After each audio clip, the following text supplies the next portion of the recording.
Hi everyone, my name is Caitlin Ruby Miller and I am a therapist and artist.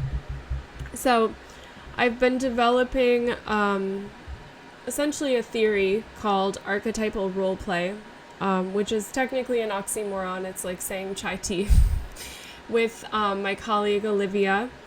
And I've been thinking about kind of a lot of the ideas I've been attracted to and sort of passively ingesting throughout the years around philosophy, mindfulness, and the self. So a big thing a lot of people will say is the self is an illusion. And I've noticed that, I guess my definition of that term, I've been able to experience more directly in archetypal roleplay. And for us to have a phenomenological experience of being selfless, I think is actually much more helpful than just trying to internalize the concept of selflessness. So, with that being said, a way we can practice selflessness is through archetypal roleplay. And an example of this experience for me is on a podcast episode about a month ago, 5 weeks ago with Olivia. I played the archetype of the High Priestess, which is the second card in the major arcana of the tarot, and the High Priestess is more of the inward, wise feminine versus the Empress is like the outward, expressive feminine. And although technically, if we all kind of come from the pool of the collective consciousness and we're all, universally connected, then playing the archetype of the High Priestess is in some way playing a part of myself. However, there was a feeling of selflessness in the archetypal roleplay that felt honestly very liberating.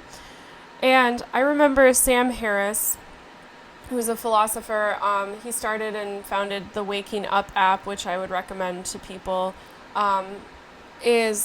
he talks about practicing selflessness in meditations, not just considering it.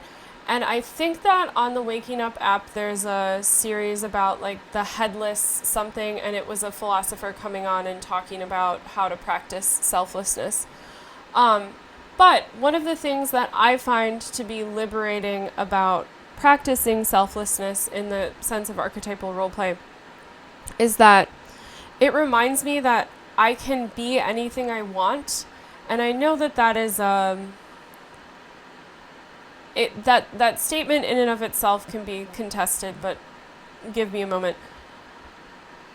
I can be anything I want. So my idea of, let's say, Caitlin waking up today, I'm a type of person that does this. I wake up with this partner. I have these feelings in general. I do these things during my day. I'm self-conscious about these things. I have doubts about these things. I have this trauma. I have this lived experience. Like all of the ways we sort of categorize ourselves, even the way we carry ourselves, the way we act in relationships, that is literally true to a certain extent because it's a confluence of the behaviors I've displayed throughout my entire life, and they've formed relationships, and all of that is real. But for clients and also for myself, if I'm feeling stuck and stagnant in a part of my life, in behaviors I'm displaying, in emotions I'm feeling, if I'm feeling stuck or stagnant, it is so helpful to be reminded that I can be different. I can experiment with different things. I don't have to be this stagnant self that travels with me from, the moment I'm born to the day I die. And I think that this kind of obsession with personality and self in our culture, I definitely think it contributes to rugged individualism and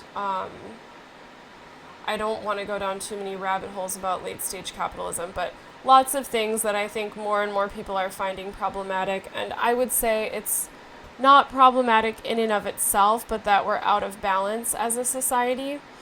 So the reason why I'm pointing this out is I actually think it's very helpful to practice things like archetypal roleplay, because in modern United States society, we are hyper individualistic. So if this is individualism and this is collectivism, we're like 99 percentile individualism. And so to swing back more into a balance of collectivism and individualism, I think we need to practice how malleable the self can be.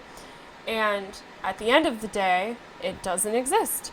So this is my stump speech about the self. If you have any questions, I'm trying my hardest to be coherent and define the things I'm saying, but I really want to practice throwing ideas out there. My goal is to help heal the collective because, man, we are having a rough time right now as a collective humanity. I am a therapist licensed in currently Wisconsin and Illinois, trying to expand my licensure status. Individual, couple, family therapy, Wisconsin and Illinois, groups worldwide. If you're interested in archetypal roleplay, I do that with my colleague Olivia, and we do a group based off of the tarot. The tarot has archetypes, but all of life also has archetypes, and the tarot honestly is just a really fun place to tap into archetypes. There's beautiful imagery from decades and I guess maybe centuries of artists playing out different archetypes in the tarot. If tarot's like a word for you that you're kind of afraid of, we don't do divinatory practices like telling the future in this group. We're literally just pulling from the archetypes of the tarot and how beautiful they are to play with selflessness. So anyway, I am wishing you all the best in these tempestuous times, and thank you for listening, and be well. Thanks.